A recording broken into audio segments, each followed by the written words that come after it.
Bonjour, ici Samuel Dupont de la compagnie Équipement LTE Canada. Donc aujourd'hui, je vais vous parler du Speed Clean modèle CJ125 avec le boyau de 20 pieds. Donc je vais vous expliquer comment utiliser l'équipement et comment bien l'entretenir. Donc au tout départ, quand vous allez acheter votre Speed Clean CoilJet, il est très important de brancher la batterie. Donc le petit câble rouge ici, il va falloir que vous la branchez afin qu'elle soit fonctionnelle.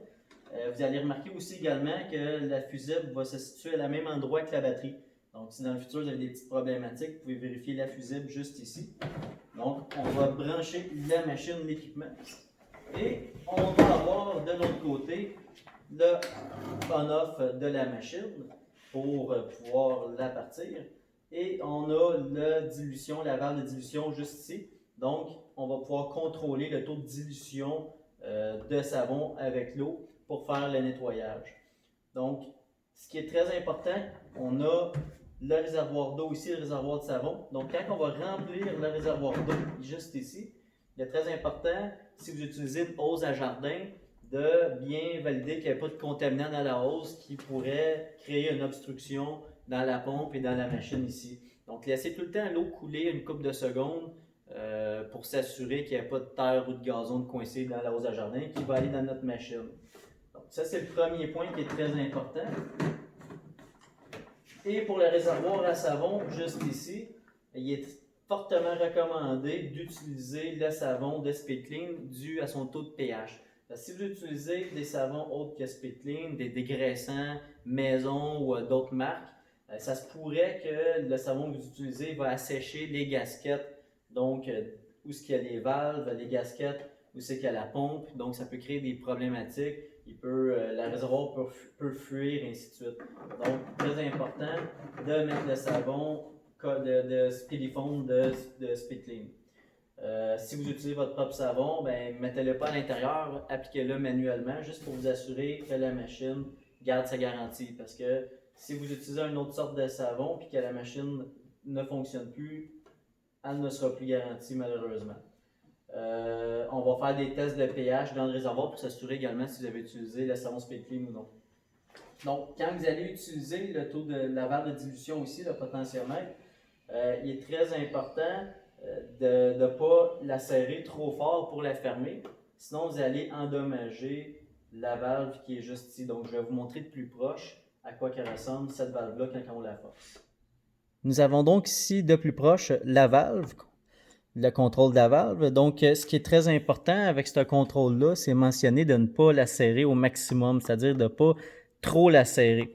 Donc, pour vraiment bien habituer vos techniciens, pour être sûr de ne pas l'endommager, vous devriez leur mentionner de tenir le contrôle de la valve juste avec 2 doigts pour la contrôler. Quand on la tient avec une prise qui est trop agressive, qu'on peut dire de cette manière-là, on a porté à trop la serrer. Donc, prenez-la juste avec 2 doigts pour pouvoir l'ouvrir ou la fermer. Pourquoi il est très important de ne pas la serrer trop fort, c'est que c'est une très petite valve. Puis si on la serre trop, on va la défoncer, donc on va l'endommager. De cette manière-là, le savon va toujours passer avec le liquide, donc il va toujours y avoir du savon qui va sortir de votre fusil.